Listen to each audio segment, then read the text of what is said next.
Hello everyone, my name is Mahmoud Adel, and in this video I will tell you how exactly I did my very first motion graphic film. Now before we dive in, let me clarify something important. This is not a traditional animation film, this is motion graphic film. It's a bit different. So I know you know traditional films like 2D animation film, traditional animation and 3D animation. This is different because motion graphic films is all about animating action with impact and telling a story through dynamic movement. The goal here is to transform simple ideas into something memorable, dynamic, and visually appealing masterpiece. So the question here is, why motion graphic? Because simply I can create whatever I wanted, like anything that came through my mind, I can visualize it and everyone can see this. Like one time I did a sneeze animation. I think of the sneeze like when you sneeze strongly, you feel like you are push that air through and you jump and you fly to the air. I did something like that and everyone liked it. I got a lot of comments on that video. A lot of clients reached out to me and it was very good. In filmmaking, you are limited with the tool, you are limited with the location and the budget. In motion graphics, you don't. You simply dream, you simply think of whatever you want to do and then execute, do it. That's it. In this film, I pushed myself to practice advanced motion techniques like 3D camera movement and fake camera movement and character animation. And last but not least, stylization. This is a big one. Let's start with part number 1, story ideation. Every great film starts with a story and motion graphic is no different. In my film, I imagined unlucky man and office worker that coming to home after brutal day. He's exhausted, cold, and maybe lonely. And when he gets home, even the simplest task became a challenge. Here's where it gets interesting. He wants to turn the light off, but he's too tired to get up. So he grabs his lever and threw it to the switch. The plot twist here, he missed. That's why my film called The Missed Hit. At first, I wasn't sure. I want to make this like ad advertisement for smart bulb that you can switch on and off from your phone, or make it kind of film and something funny. I liked this idea that I wanted to make a film out of it. So again, the story is about a man, he's tired, unlucky, and want to turn off the light. He threw his lever and he missed. That's it. So I wanted to make 3-act structure out of my story. The first act, Act 1, is the setup. You can see like that worker going back to home and he's walking. The weather is a bit cold, a bit rainy, and you can imagine that feeling when you are exhausted and you're going back to your home. So this is a setup. This is act number 1, when you set the environment, when you set the main character, and maybe you increase the doubts. What's the doubts of the character? So this is act number 1. In act number 2, you develop the problem, and the problem may increase to disaster, and disaster may lead to crisis. So this progression that is actually build the story. And in our story, the problem is he missed, and then the story progresses. Act number 3 is all about the resolution, how he solved this problem. And in our story, the light goes off, but in a dramatic way. I also make a mind map, like throwing actions and keywords here and there, and then connect everything together in one good narrative. This brainstorming stage is crucial. Don't miss it.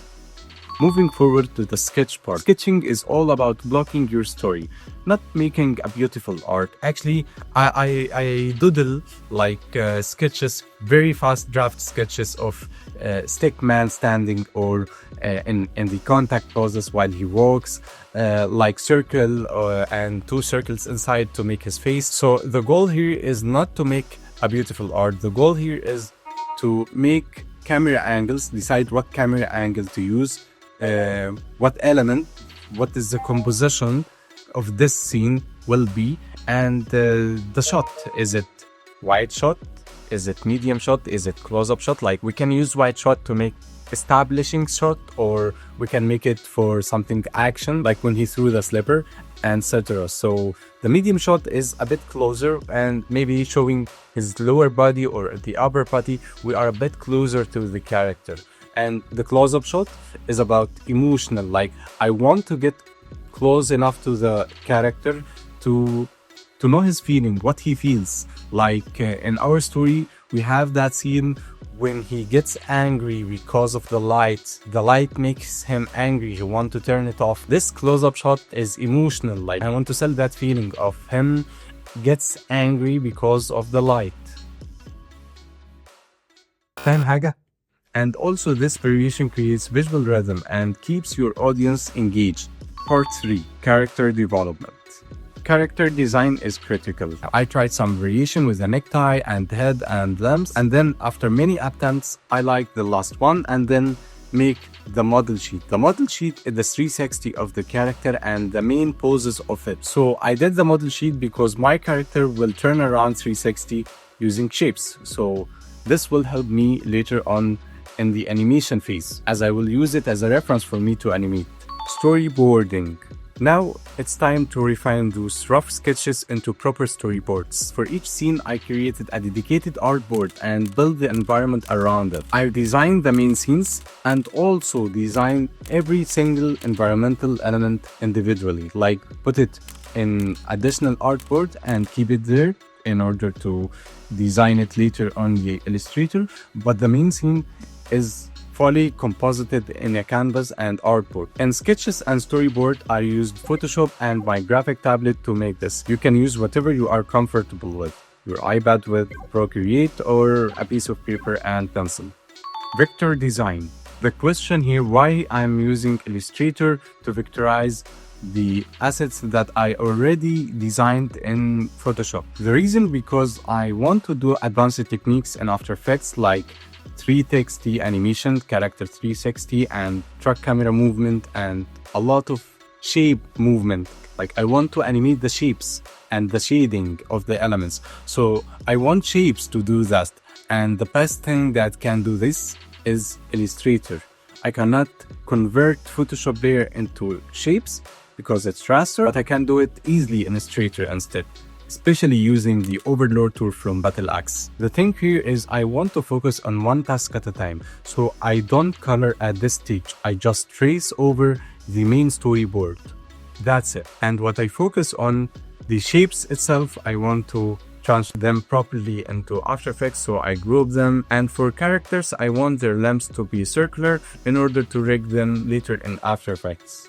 Part 6 is about coloring. Choosing the right color can make or break your film. So in this stage, I choose wisely what color I should use to convey my story, and that will help tell the mood and tone of the story. I started with the most exciting scene, the one I love the most, and experiment with different approaches. After testing many options and finding the best one, I then block out the rest of the film. At this stage, I'm just doing the color blocking. I'm not worrying about gradients, highlights, or texture yet. That all comes later on the stylization phase. Now the most important part, animation. This is where your film truly comes to life. Before that, we have to set up our file, like transform everything from Illustrator to After Effects, and for this I used the one and only tool, Overlord. I used Overlord to transform Illustrator shape layer into After Effects as a shape layer. This maintains quality and gives you the maximum control. Big shout out here to parallax to bring this tool to life. It's a huge time saver. Now it's time to bring the character to life. I rigged my character using the controller in Duik Angela, or you can use any third-party app like Limber, Rubber Hose, and Decay. Everything works just fine. And the reason why I used controller over Bones for rigging, while it's not as flexible as Bones, it gives you what you need. It's a huge RAM review. Then I animate the walk cycle of the depressed man, then bring the pre-comp outside to animate the truck camera movement, and I have one shot that is very complex. Here's how I did it. Like, I have the character 360. I animated the character in 360 and then make arc camera movement out of it, and then crop it to make pedestal camera movement. The slipper throw scene is the most exciting scene. Why? Because I want to mash cut the man throwing the slipper with the close-up shot of the side view slipper, and then the slipper goes through that tilted angle, the axis. It was a bit tricky because it's kind of morphing, like you morph the shape from side view to that angle look. Not only moving the slipper that way, also the speed line, I have to animate them like they are horizontal and then curve it and go through that z-axis to get that momentum. I tried too many effects to make this happen, but the one that worked is CC Corner Pen. Part 8. Stylization. Stylization is what transforms your flat animation into breathing, living world. I added glow effects, lights, shadow, and highlight for depth, textures for visual interest, rain effect and reflections, atmosphere lighting, clipping mask, and blending modes for realistic shadows. Why stylize after animation? I always complete the animation first and then add the stylization. This keeps me focused on animation and timing and animation principles with poses. Once the animation finished, I add stylization because it lowers the RAM preview, a lot of effects in your timeline, so you cannot preview the animation. So you have to finish the animation first, then add all the stylization you want to add. The last part, sound design. It adds literally 50% of the emotional impact. Here's what I did. I find a couple of music backgrounds that I liked and then choose one of them.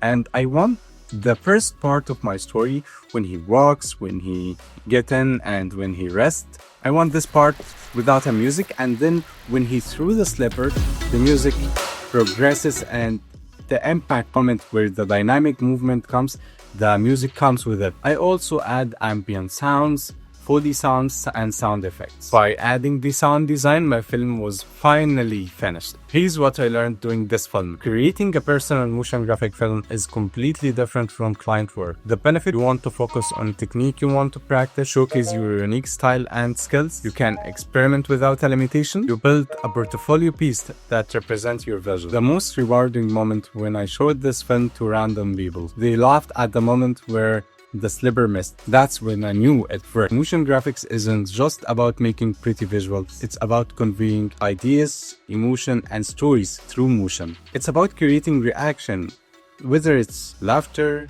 you get sad, want to buy the product, etc., etc. Even if you are not actor or influencer, you can create impact with motion. You can make people feel something. That's the power of motion graphics. And that's how I made my very first motion graphic film. The full film is available in my YouTube channel. If you find this helpful, hit the like and subscribe button. Thanks for watching.